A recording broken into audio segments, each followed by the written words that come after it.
Good evening, everybody. My name is Pat O'Connor. I'm the state senator for the South Shore, and I wanted to first thank FitMoney and Robinhood for putting on this panel today, and thank Janet Wu, who I'll introduce in a little bit. I've been working with FitMoney for the better part of the last 3 years, really, to try and get financial literacy curriculum mandated in the Commonwealth of Massachusetts and have Massachusetts be the 22nd state to join 21 others that have already done this. In addition to that, there's 5 states that don't require curriculum as mandated, but require the offering of curriculum inside of financial literacy.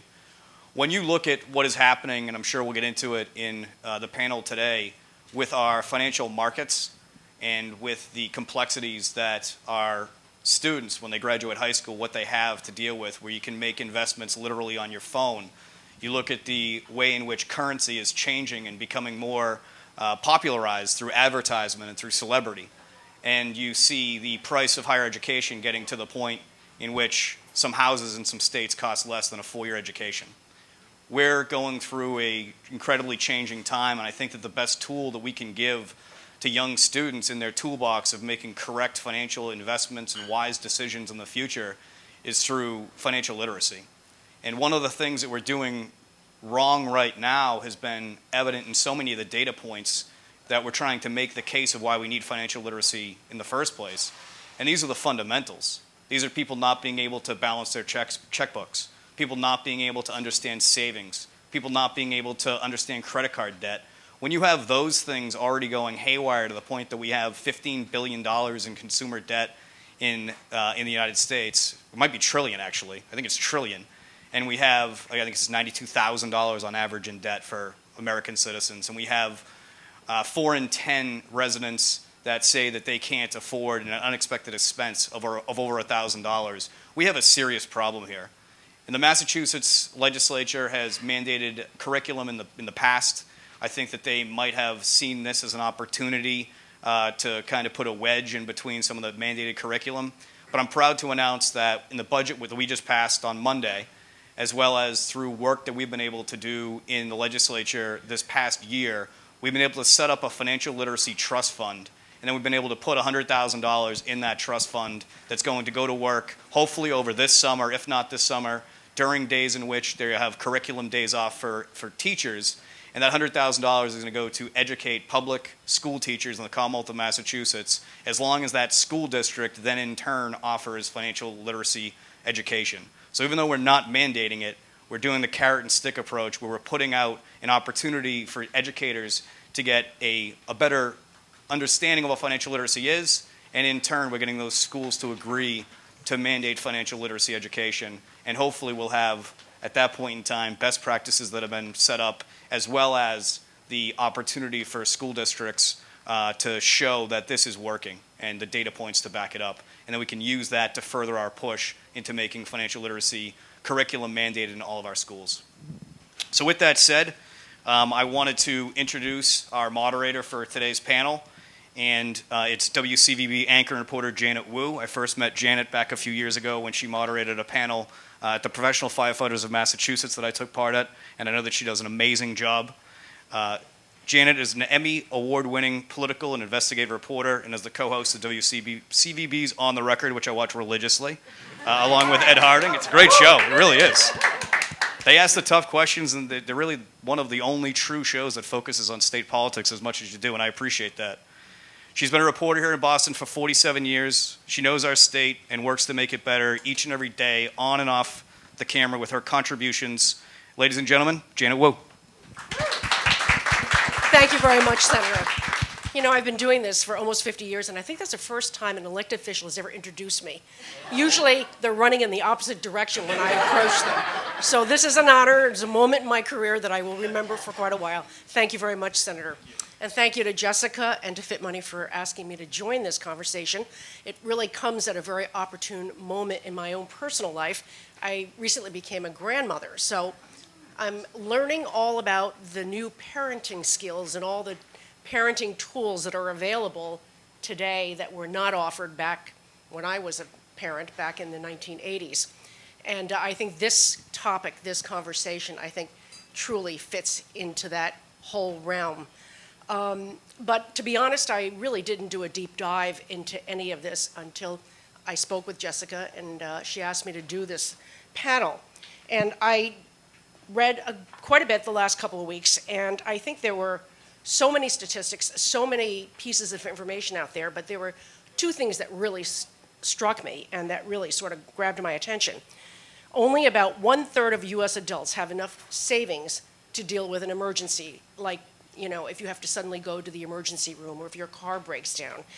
And research shows that many financial habits and behaviors are truly developed in a person by the time they're 7 years old.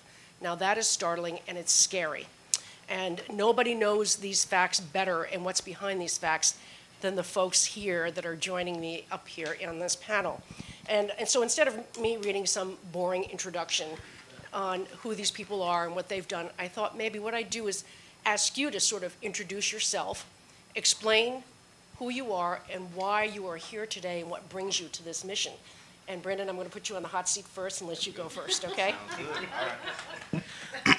There we go. All right. I'm Brandon Copeland. Appreciate you all for having me. Jessica, appreciate you as always, and thank you to FitMoney for making this happen.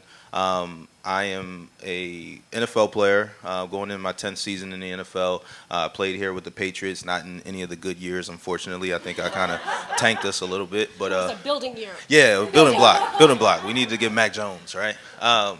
And then since then, I've also, while playing in the NFL, I've been teaching at the University of Pennsylvania, a course called Life 101, teaching people about all the things that we deal with in life. Just think of any major life money decision that we have to deal with. Let's talk about it. How to buy a house, your credit, insurance, budgeting, all of those things, and trying to make the conversation not only digestible. My job as an educator is to make the conversation digestible and entertaining, but also encourage the students to take the conversation beyond the classroom to their family, to their community, so that it can have that ripple effect, which I am here to do. So that's me in a nutshell. Excited for the conversation. Jen, how about you? Hi, I'm Jennifer Price. Thank you. I am an educator. I have been an educator for my entire career. I started in public schools as a teacher, as an assistant principal, as a principal, ending up as a superintendent of schools in North Andover Public Schools. And then I pivoted 4 years to run an independent school in Cambridge called Buckingham Brown and Nichols. So I have been in every aspect of being an educator. And so what brings me here is I know that we don't teach this stuff. And I know that we don't teach this stuff in public schools. I know that we don't teach this stuff in private schools. We just don't teach this stuff. And frankly, we just don't talk about this stuff. We don't talk about class. We don't talk about wealth. We don't talk about money. We're just uncomfortable. And many of my colleagues, my fellow educators, are uncomfortable talking about this, right? And so I just know we don't talk about this. And what happens is our kids leave. Maybe they get an elective in high school around, some type of financial literacy. Maybe they get the last 2 weeks of their senior year after they've taken their AP tests or their MCASs, but we do not teach this in a systemic way. And then they show up in college, and all of a sudden, within a week of being in college, they're being inundated with a whole bunch of offers of credit cards, and they don't even understand what an annual percentage rate is. And then all of a sudden, they end up with immense debt, even before they graduate from college. And so much of this is we've got to start teaching this. We have to start making people feel comfortable about talking about money. We have to start making teachers and educators feel comfortable. We have to make parents feel comfortable. And then we all have stories. So my son's current partner is a kid who made it through junior year in college and was saddled with $30,000 worth of student debt. And the kid's just not going to make it to senior year, right? So no degree, $30,000 worth of debt, and was paying 12.5% interest on that student debt, and was like underwater, right? And couldn't talk to their parents about it, couldn't talk to anyone about it. Don't worry, we've taken care of it. But I'm just letting you know that that's what happens. And now you've got a kid who's going to be saddled paying, 75% interest every month and 25% principal, and is going to be doing that for the rest of their lives. And by the way, isn't going to get the degree. So that's where we see, if we don't talk about it before kids head out the door to colleges, they're already behind. And I agree, 7 years old. We got to start early. We're going to dive into this much deeper as we go along with the conversation. But Steve, why don't you explain who you are and why you're here today? Sure. Thanks. First of all, thanks for having me. My name's Steve Quirk, and I run brokerage at Robinhood. Everybody heard of Robinhood? Anybody heard of Robinhood? Everybody? Yeah? How many people in this state who are eligible, what percentage of the people in this state who are eligible have a Robinhood account? There's a gift coming if you get this right. What percentage? 14%. You're close. I'll guide you a little lower. 10. He gets a hat. It is 10%. 10%. So the reason I bring that up is because, I've been in financial services and retail brokerage since the 80s. The only thing we've ever wanted is more households to participate because we know what happens. It's like fitness. If done properly, it's one of the best things you can do. And so financial literacy, to your point, practical financial literacy, it's just so important to be married with giving people the capability to participate in the marketplace. And for a very long time, that aspect was ignored. So it was just, if you are, this half of the world and have this experience and this wherewithal, you could get people to help you do it. Well, what happened with Robinhood is we've opened the door, removed all the friction, and allowed 23 million people in. 50% of them have never had a brokerage account. Average age of 31. Much more diverse, much younger than the people that are in the marketplace today. But it also means that they're not as experienced, and they have to have avenues to learn. And if they don't have avenues to learn, their first experience is going to be a bad experience. And that's not what's going to be the best thing for them. So that's why this is so critically important. So as you can tell, we have a very diverse panel here professionally. They come from very different backgrounds, but I think it's fair to say that you've all witnessed financial ineptitude in your personal and professional life, as you've indicated. Brandon, working in the NFL, the starting salary is, I think, $700,000. Jen, working with students, most of them coming from homes with not all, coming with very few serious financial problems or worries. And Steve, working with clients with at least some disposable income. So talk about why these communities, all three communities that you represent, also need to think about financial literacy for their children, even though it may not seem like they're having trouble paying their bills. Jen, why don't you tackle this first? Yeah, I think I would also say that 25% of the students where I currently work get financial aid to come, so we have it across the board. But I think that regardless of your income level, understanding thoughtful, strategic use of dollars is really important. And I think I'm sure Brandon has some stories, but because you have money now doesn't mean you're going to have money later, right? And really thinking about that in a really strategic way. And it's across socioeconomic class, frankly, in my opinion.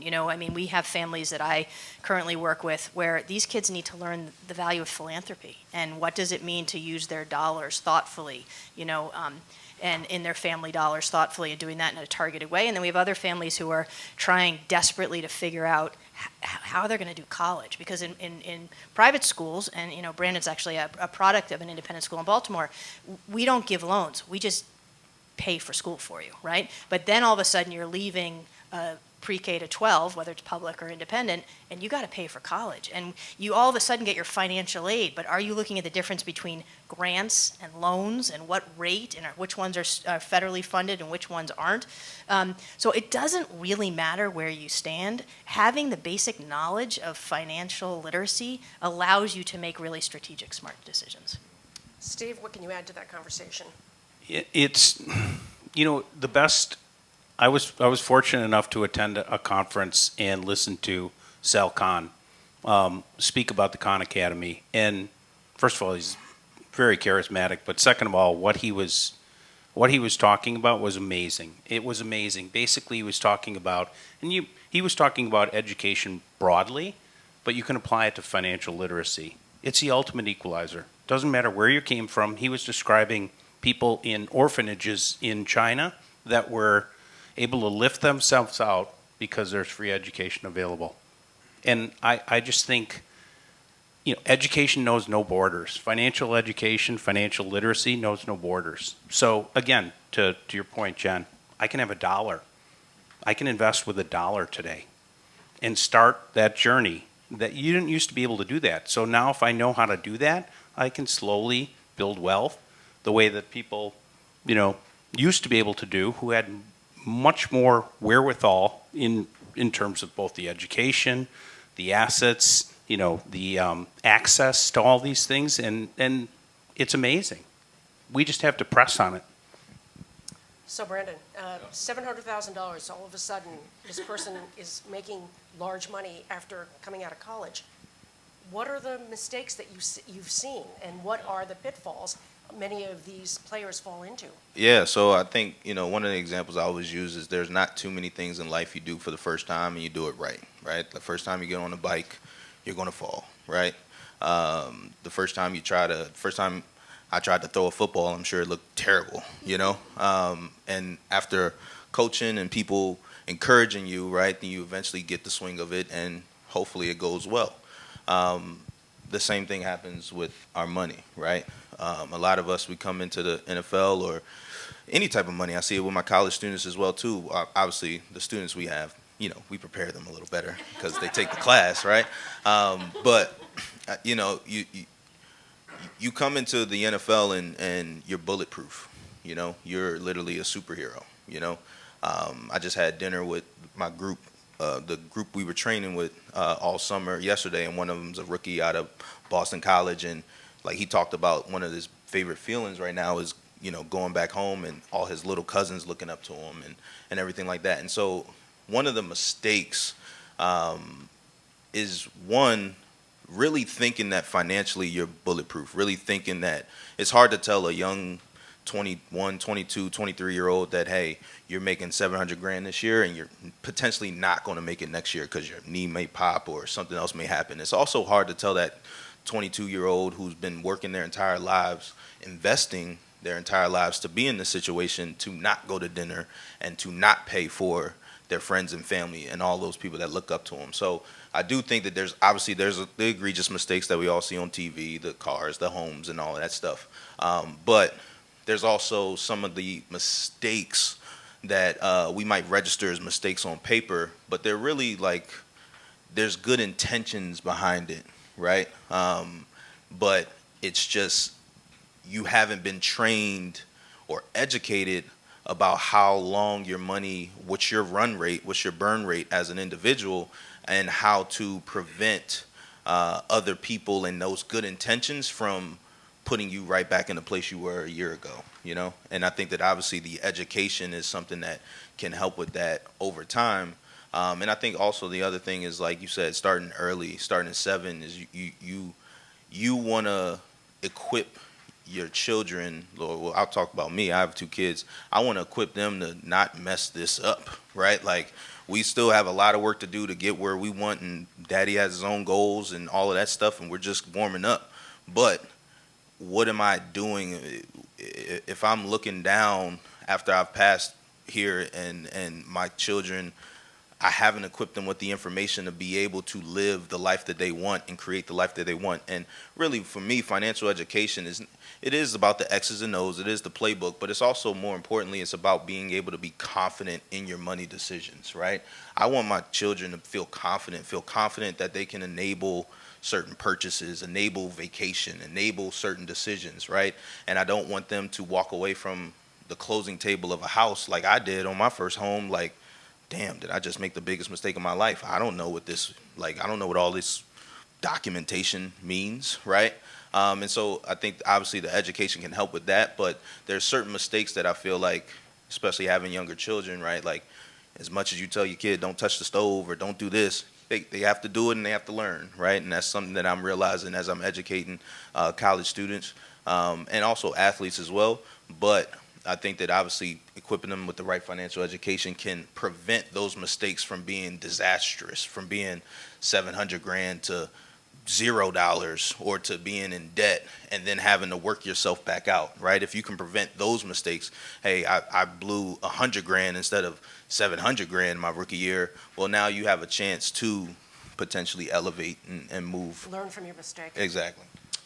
On the opposite end of the financial scale, lots of conversation these days about inequities.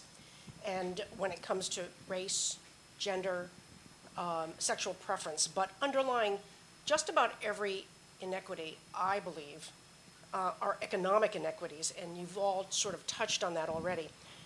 Brandon, you use the term a lot, financially free, quote, financially free.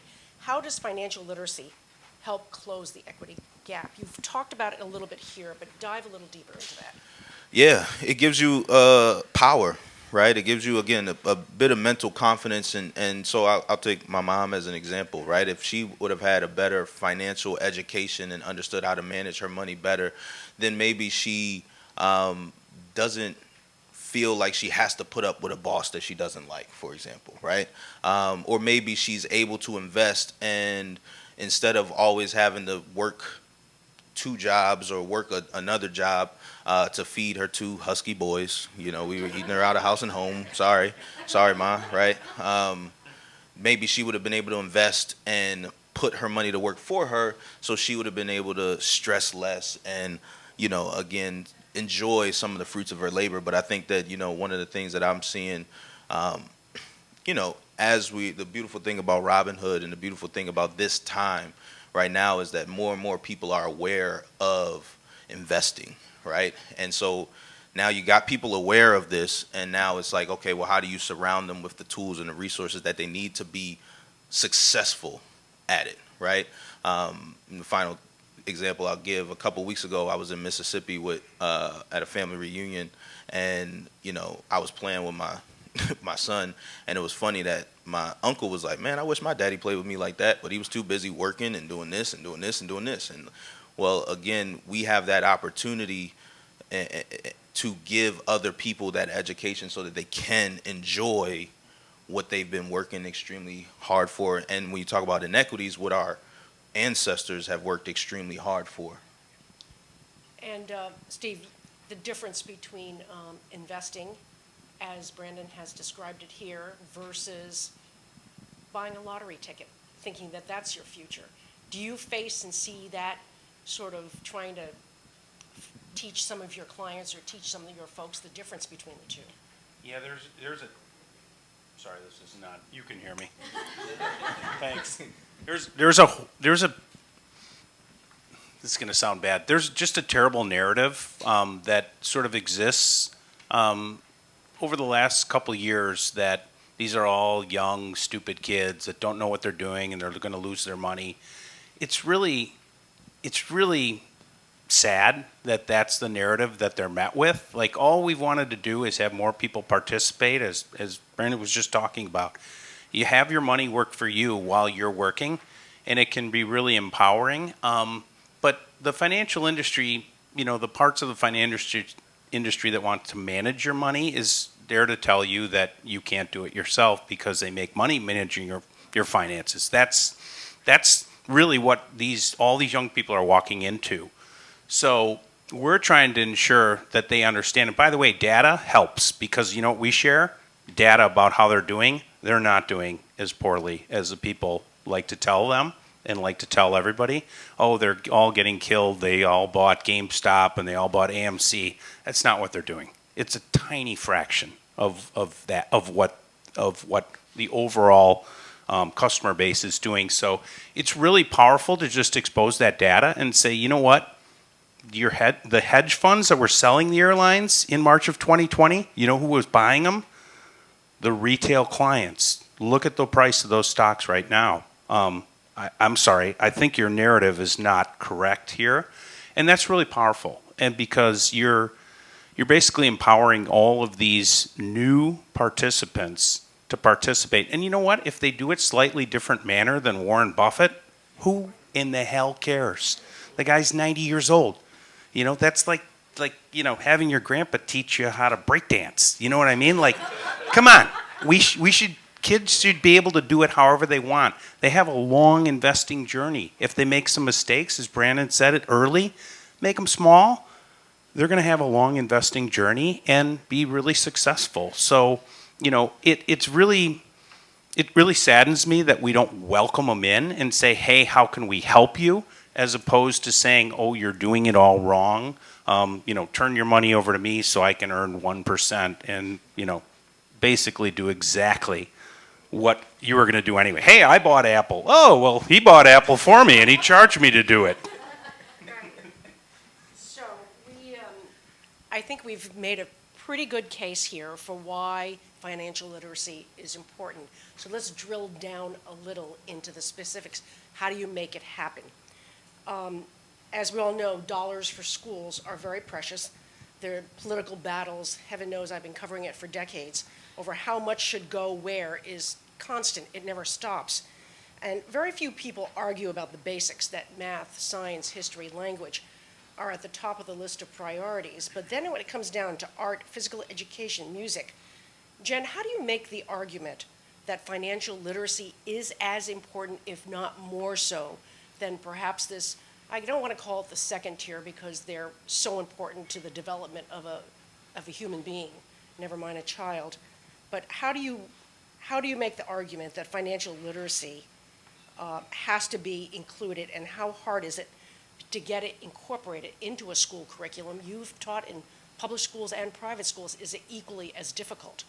Yeah, I mean, the reality of the situation is, I'm going to just start with the people who are teaching it aren't very confident in teaching it. I mean, that's the reality of the situation. A first grade teacher, especially in the state, their money, their retirement goes to the Massachusetts Teachers Retirement Board. They have no way that that's invested. They're going to get a pension, right? So they're not thinking about that long term. And you start talking to them about budgeting and 401k, and they just glaze over. So how do you do it in a way that gives them the confidence? That's why I love, training the teachers that was talked about earlier, is making them feel confident. That's a really important part of this process, is who's delivering it. And we at FitMoney have done a lot to try to do this in a way that feels like it's accessible. We also are really cognizant, you don't need to teach financial literacy every day. So what we've developed is a program in the lower school, the elementary school, 6 units, 6 lessons a year. Right? And what we see, I'm just going to be straight up, is a lot of that happens in May and June. The May and June time where state testing is over, teachers are looking for stuff. All right, here are 6 units. They're developed by educators, for educators, will support you, and this is really important stuff. So making it manageable for the faculty and the teachers to teach it, making it so that it's not supplementing or kind of over, don't teach math, teach financial literacy. The other thing we've done is tie a ton of this to the state standards. You can actually teach math through financial literacy, right? You can actually, if you look at the history curriculum, in the kindergarten and first grade, one of the things you teach kids is the difference between needs and wants. That's an incredibly important financial literacy component, right? What is the difference? Do you need this cell phone or do you want this cell phone? It's a really interesting conversation, by the way, to have with kids. So from my perspective, I think there are ways to do this that actually support teaching. I know, and believe me, I've been in public schools and even in independent schools, sometimes even more in independent schools. No one wants to be told what they have to teach. Right? And you become an educator because you like the freedom of what you're doing, and I can't handle another mandate. But if you demonstrate to the teachers that this is something that they can learn from, that is really accessible and kids love, and it has long-term benefit, and you're spiraling it. You're starting in kindergarten, there's a lesson in first grade, second grade, and by the time they become high school seniors, which is mostly where we teach this, nothing until senior year, right? Or maybe an elective in high school. These kids are able to really be successful. I love what you're talking about investing. I want them to understand budgeting, compound interest, basic realities before, that actually the money that they're investing through Robinhood is not in lieu of paying rent. And how they understand that there are things that they need and things that they want. And they may sacrifice going out to dinner to be able to invest, but they shouldn't sacrifice being able to pay rent. And so these are the components that I think a lot about in terms of education. The other last thing I would say is we've worked really hard at FitMoney to make this accessible in the digital age so that actually parents can teach this to kids. We have something called Super Squad, which is a program for young kids to go through gaming, learn about how to do a budget, learning about these, and that is totally accessible for parents. We also have a junior high school and a high school financial literacy certificate that can totally be done at home. And so we have seen, especially through COVID, I mean, we all know that education, the bounds of education, no limits post-COVID, right? And so really moving a lot of this pushed all educators to move this onto a digital platform, and we've done that too at FitMoney, which, during times where school is not in session, many educators have found this very accessible, easy to use, and have their kids doing it at home. So for us, it's just got to be in the water, and it's got to start early, and it's just got to be part of it. And I don't want there to be a tension between financial literacy and art, right? But as it currently is, if you want to take that financial literacy elective in high school, you're not taking the art elective, you're not taking the extra AP class, you're not taking the extra language, and we just got to make it part of the water. Where do you find the toughest sort of pushback on this? Is it from, I mean, I suspect that independent schools have a little bit more leeway to incorporate these types of things into their curriculum, but that the public schools, because of, all the restrictions and the state mandates, et cetera, are you finding that there's a lot of pushback in trying to introduce these subjects? Yeah, I would say that both there's pushback for different reasons. Independent school teachers are independent school teachers because they like their independence, right? And so trying to tell them what to do, it's even sometimes more resistant than public schools. And they don't have the crush that they would say of all the state mandates and all the state testing. And so that's what we see on the public school side is, hey, I'd love to do this, but this isn't being tested on the MCAS, so why am I going to, right? And so that's why we see post-MCAS a lot of use of FitMoney, right? Because they know this is good for kids. It's just if it's not tested and assessed, then they are not seeing it as valuable.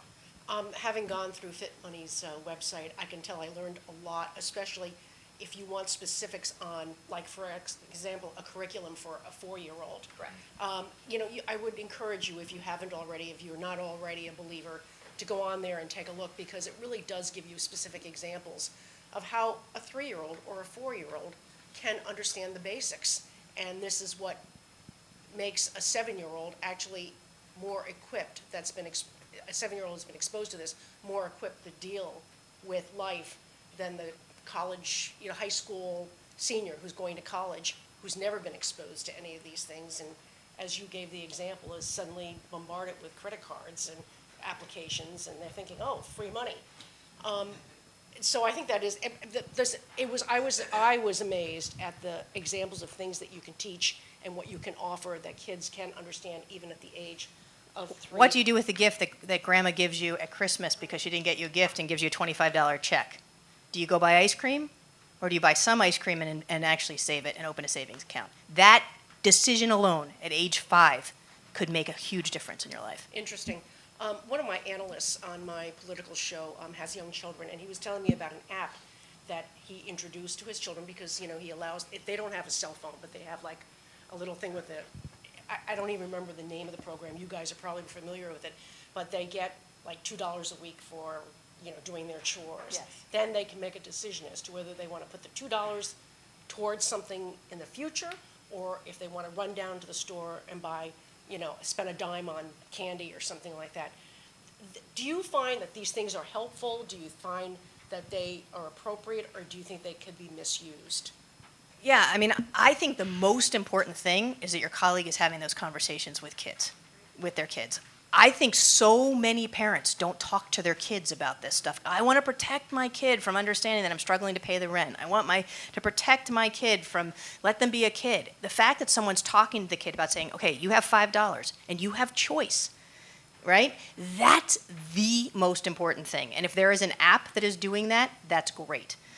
If it is a precursor to trying to get a kid to get a credit card, I get a little nervous. Yeah. But that being said, if people are having conversations about this, I find that to be the biggest impediment to this is we're afraid to talk about money in this country.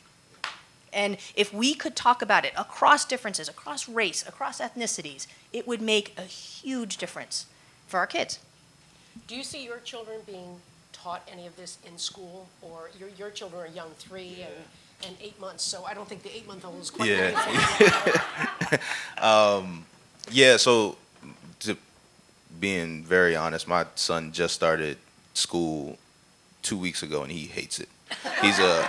He's definitely a pandemic child. He's like, "Where's mama, dad at? You left me," type of thing. But we started implementing different things at home. So one of the things we did is, I, being a dad, reading all these baby books and not seeing too many of them about money, we created a book. And so what we started doing is put his image in it.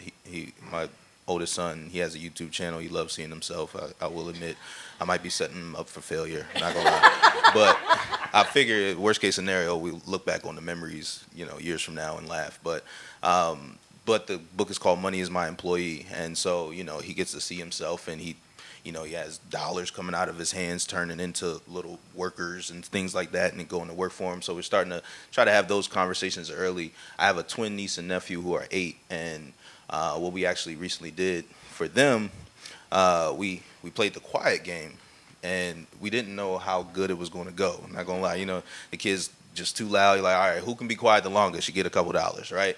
And they were quiet for like a good 30 minutes, and I was like, whoa.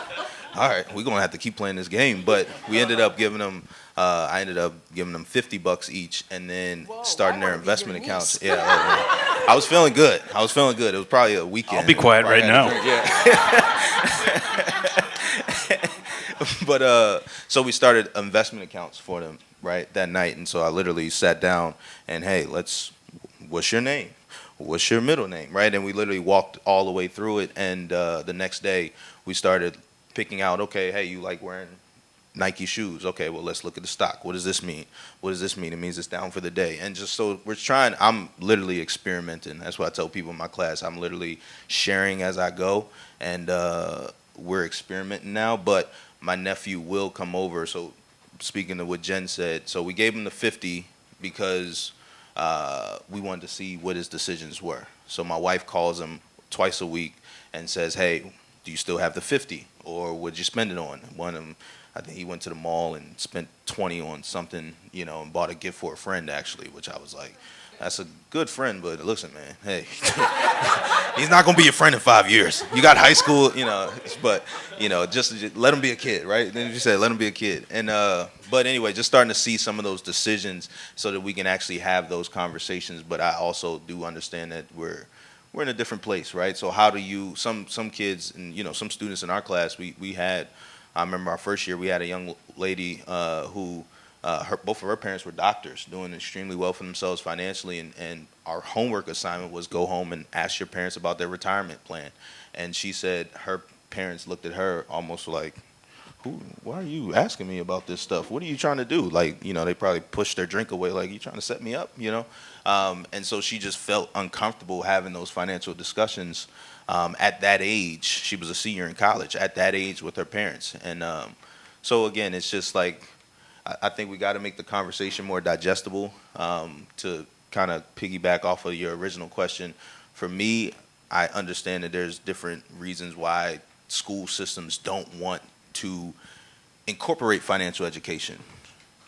For me, however, my pitch to Penn was like, what's the worst that can happen, right? Like, somebody is going to use something in this class, right? Like, whether you love science, you love math, you love arts, and again, I understand this. I'm just a little cog in the wheel that just went to Penn and created my class, but I understand, like, at your level, there's different systems and structures and all those mandates and stuff. But for me, it's like, what's the worst thing? Somebody learns something about their credit here, or somebody learns something about their budget here. Like, name me one course that we all are guaranteed to use. And so I understand we might not have the tools to do it today, but I think that we should be working towards those tools because in my opinion, it's almost a no-brainer. It's interesting how even one student going to her parents, asking them about their retirement fund can cause this much of a pushback, which sort of explains why government is having a hard time adopting what needs to be probably done to expose all kids, not everybody that happens to be Brandon's niece or nephew, to life lessons that will make such a huge difference to all of them. Steve, financial institutions have been pushing this idea of financial literacy for decades. I mean, as long as I've been alive, and I'm in my 70s now. Why has this grassroots effort not taken place? Why do you think that it just hasn't caught fire? For most financial institutions, it's a check the box exercise. That's really what it is. Because you know what? In order to offer some of the things that they're going to offer, they know a regulator is going to come and say, is this suitable for your client? And they say, oh, yeah, we have education right here. I'm sorry to say it, but that's really what it is. What I think the brokerage world has woken up to is, look, if somebody is using something that isn't suitable for them, they're not going to be your client very long. And that's not good for them, and it's not good for you as a brokerage firm. So I think people have started to understand over the course of the last 10, 15 years the importance of education, because it makes sure that client grows up with you, has a long financial success, and remains nobody leaves a brokerage account because they're like, oh, I'm making so much money, I think I'm going to go transfer over to Schwab. It doesn't happen. Like, if you're successful and you're getting engagement and education from your financial service firm, then you're going to remain with them. The problem is they're not that good at it. And so, partnerships are extremely important. You live this, right? That's not what we do. We do it, but we don't do it in a way that you understand it. You all understand it in a way that is much more impactful. So what we can do is provide you some of the knowledge, of the financial aspects of it, but you're the ones that really are going to determine how it's best delivered and when it should be delivered, to have the biggest impact. One of the things that I find interesting is that, financial institutions have probably the strongest lobby at most state houses in Washington. And I think it's odd that they have not caught on to this and tried to mutually group together to try to push something like this, because this would be long-term benefit for them as a business, as well as for But the would community. it? I'm just going to push a little on that. Okay. But would it, right? So if we actually are making smart, informed decisions, are we going to sign up for a credit card with a 22% APR? That's true. You're And right. and is anyone going to look at that, right? And if we're making ability to invest in our own, am I going to pay that 1% to someone? And so I worry there's a lot of laws out there that say financial institutions, you got to do education. They check the box. They give a certain amount of money, some to FitMoney, right? You're and absolutely and right. oh, we've done it. And then the other component is, if you look at a lot of the financial literacy education, it sometimes feels like they're trying to sell you something. And so one of the things that we've really tried to do at FitMoney is unbiased. Like, there's no bank, there's no one trying to sell you anything. We're not telling you have to take out a loan. Because I think there is some incentive to not have a highly educated, confident financially group of people. Because then all of a sudden you get this money and you don't know what to do. And then you say, oh, well, this person knows what to do, so I'm going to give him my money. But if I'm more confident, I might not give you that money and you might not earn that 1%. Yeah, think of some of the vernacular that exists in the financial services industry.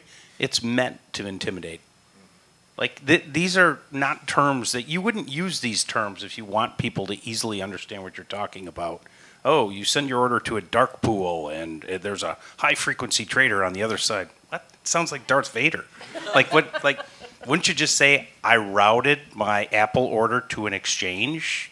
That's just what financial services has done, because, again, there's a cottage industry that they can make a lot of money if you don't understand the fee structures and have a good grasp of what exactly is being done. So another hot topic on Beacon Hill, and especially in these final days before the legislature adjourns for the year, is sports betting. And it's been right on the precipice of passing on Beacon Hill for months now. Where should financial literacy for students fit into legalized sports betting? That is now about $5 billion a year compared to illegal betting, which is about $150 billion annually. I hate putting you on the hot seat, but you're the professional athlete here. We're betting on him. Can you start the conversation? And Yeah. then Jen and Steve jump in. Yeah, so one, the NFL limits me from betting on certain things, so I wouldn't know too much about this topic. But no, in all seriousness. So for me personally, I am a big advocate for I don't want to make decisions for you, right? I just want to educate you. Quick story, my first year teaching the third class, we do retirement investing, and I have a guest speaker come. We're talking all about, oh, you want to live like no one else now, so you can later on in life you can live and give like no one else, and you want to save your money in 401k and invest and let it compound interest and all these things. And so one of my students raises his hand and says, yeah, like the reason why I want to live like no one else now is so that I can pay for all my friends to fly first class, and you know, my family and I, we can do X, Y, and Z and all of that stuff. And he wanted to be a producer at a record label. And in my head, I was just like staring at him at first, like, dude, did you not listen to anything I just said? Like, what are you talking about, right? But then I had to literally have an out-of-body experience and say, hold up. Well, I work hard for what I work hard for, right? I have my whys and my value system. If that's what he wants to work hard for, who am I to tell him that that's wrong? Right? And so obviously with betting and gambling and any type of, polarizing topic, it's like there's a difference between an addiction and something that is just fun and healthy and quote unquote harmless, right? And so for me, the biggest thing is I just want to educate you so that you know the consequences, good or bad, of your decisions, right? And that's one of the things I tell all my students is like, you're still going to make wrong decisions after coming into my class. I'm still making wrong decisions right now, I'm sure, right? But I never want to look back and think, oh, if someone would have only told me not to go and gamble my rent money and try to double it, right?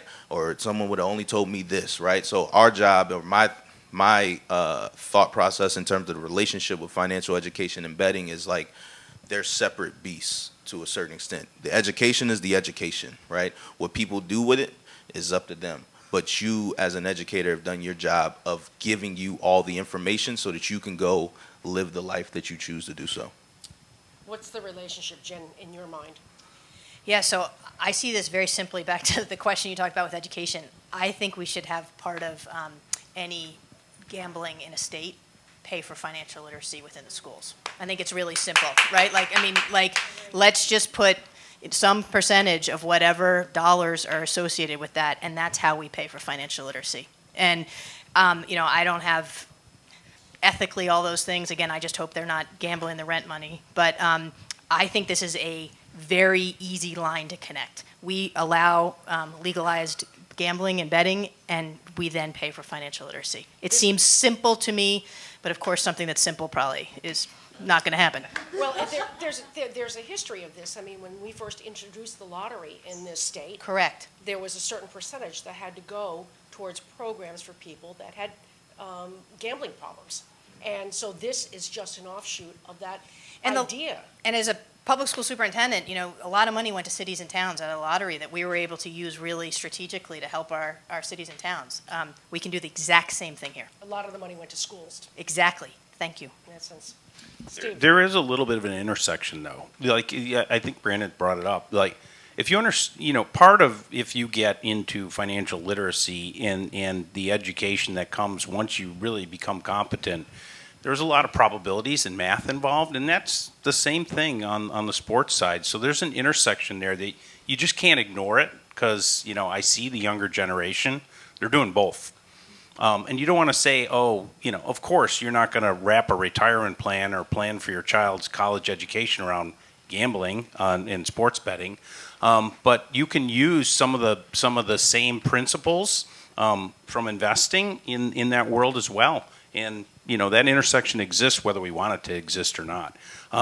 It's also like financial literacy, though. We have a huge stigma about sports betting, gambling, etc. here. I used to run when I was at TD Ameritrade Schwab. We had an entity in Singapore, Hong Kong, and China. They don't have that stigma. They just don't have that stigma. They don't think gambling, it's a dirty thing. It's just part of what they do. So part of that is sort of on us on what we stigmatize. And to Jen's point, we stigmatize talking about money. Like this is something you shouldn't go home and talk to your parents about. Why? Like you're going to learn from that. So I think we should blame the Puritans. Especially here in New England where we live.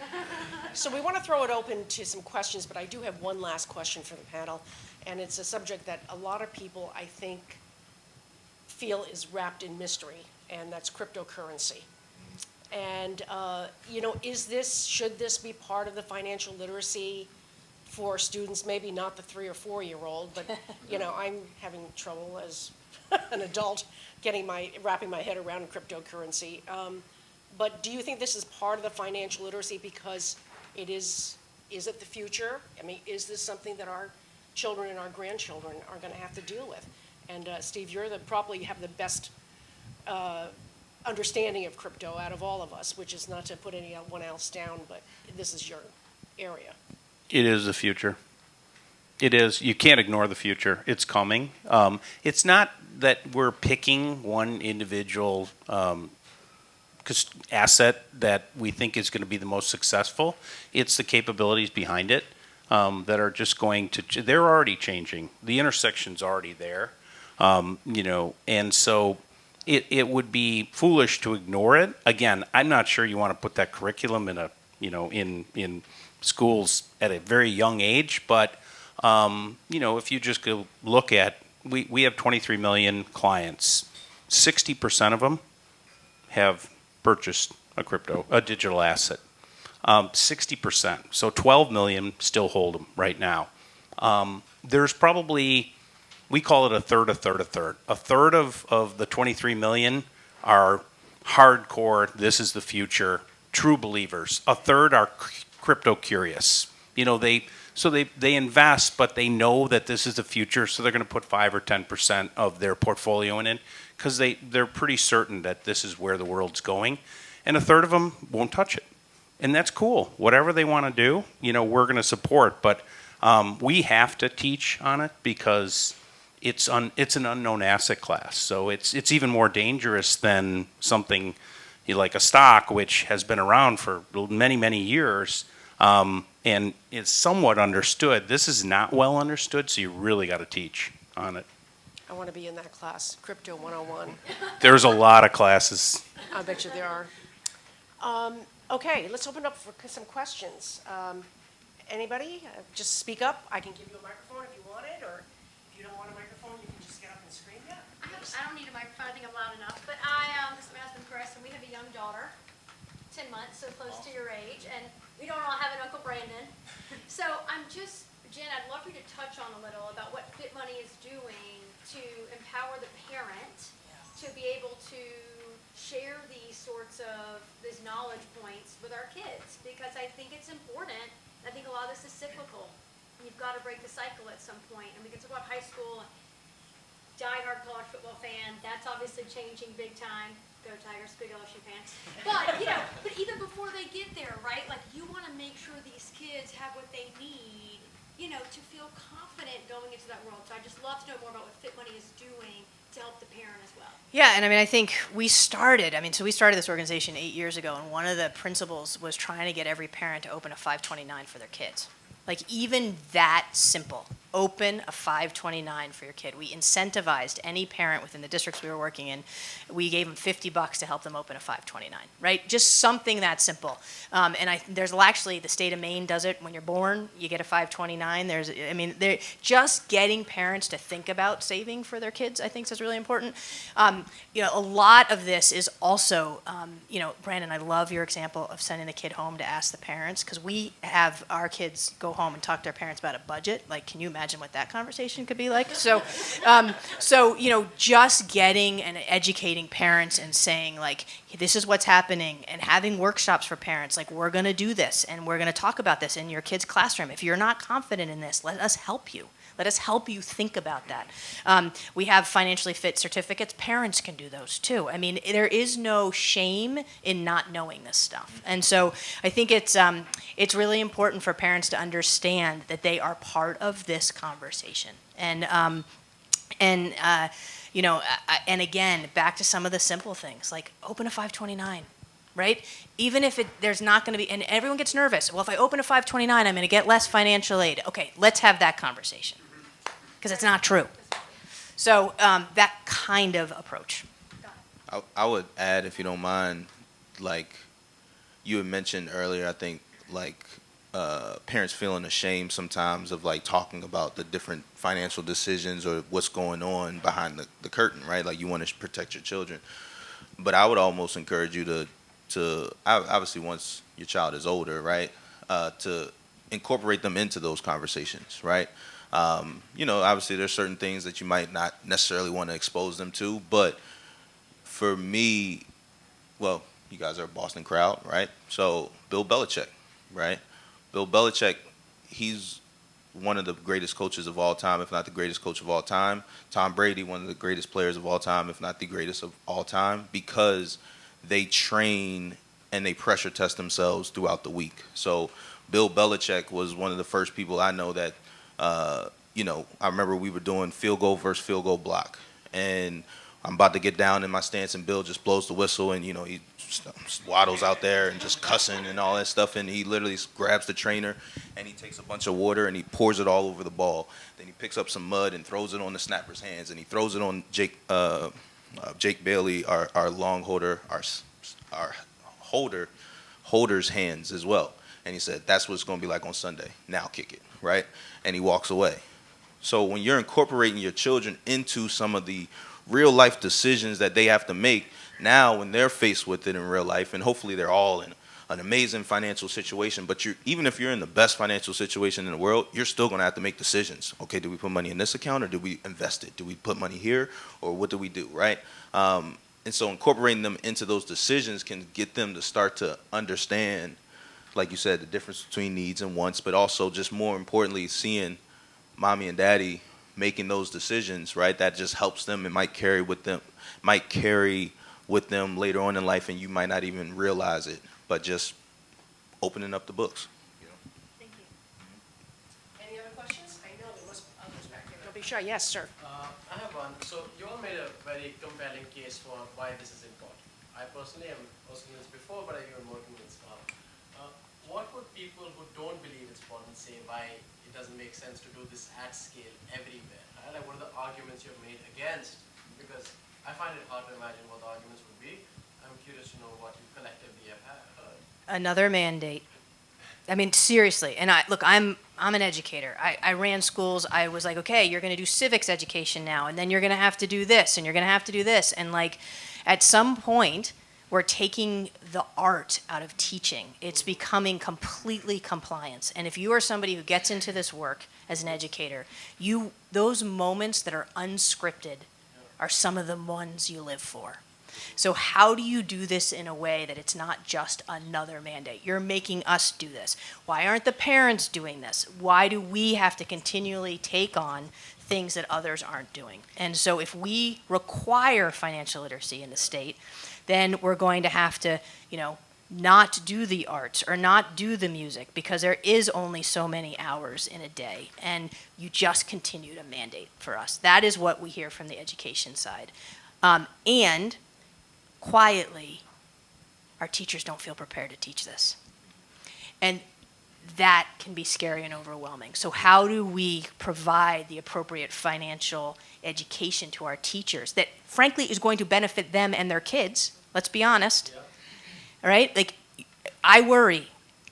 I have a good chunk of money, over 20 years of education in the Massachusetts teachers' retirement system. I worry that when I retire that pension may not be there. Let's be honest. But we have all banked on that. And what happens if it's not? Should I get another 403B and actually have additional dollars beyond my pension? If we can do that for teachers, we are impacting them, their kids, right? Yep. So those are the two things that I've seen. One is another mandate, and then quietly, like, teachers don't feel confident. Like, I'm a first grade teacher, right? I want to talk about, like, I'm an expert at teaching kids to read. Don't make me talk to them about compounded interest. Right? Don't worry, in first grade we don't do that. But in addition to that, also, every time you hear the word mandate, especially on Beacon Hill, how much is it going to cost taxpayers? How much do you want for this program? Where are we going to get the money? Where are we going to take it from? I mean, right now we have a large pot of money sitting there, but it's not going to last long. Sports betting. Yeah? All right. There you go. Thank you. I've got a question, ma'am. Yes. So we run a startup, right, that actually happens to have a budget calculator and a compounding interest calculator. You get access for free by anyone, right? Online, very easy to find. Is there a spot where conversations being had where the teaching world are looking to partner with corporate to figure out a way to do this, or is it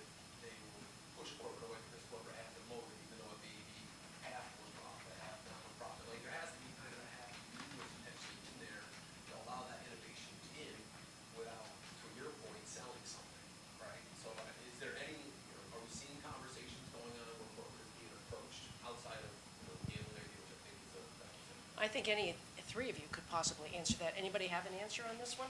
I don't know any. I don't know. I'm relatively new to this conversation, but We've had a ton of conversations at the board level of FitMoney is like, how do we partner appropriately with corporations? Because we all actually have, if it's not the lack of knowledge is helpful, corporations, right? And so we've talked a lot about which ones are actually with us on this journey and how do we work together. I can tell you that at our board at FitMoney, we want to explore these opportunities, like, because we believe, because we're supposed to, that we have a really fabulous curriculum and approach to teaching kids, and the more, like, and it's free to anyone, and we would love to work with corporations, nonprofits, anyone. The more kids, families that get this in their hands, I think it's better for this country. Right? And so as long as it's not, there is another component of this, which is please sign up for this 25% credit card, I can tell you we're really interested in doing that with the desire to just increase access. Right? And from the get-go, we have just said our measure of success is as many people who access this information. Right? And there's no, that's all we want. And we want to do it in a way that it's free and equitable for everyone. Well, Jessica's giving me the evil eye in the back. I do believe we have refreshments in the next room, and but I wanted to thank the panel. You guys are terrific. We're going to take this on the road, I think. You guys are great, and for those of you that were not already believers before this panel, I hope you are now. And I'm sure the panelists will be around for a little bit for more questions. Jessica, I'll turn it over to you. Yeah, I just want to say thank you so much for everyone who came out, especially in this almost 100-degree heat. So you're troopers, and thank you so much to the panel. Just as a quick introduction, I'm Jessica Pelletier, the Executive Director of FitMoney.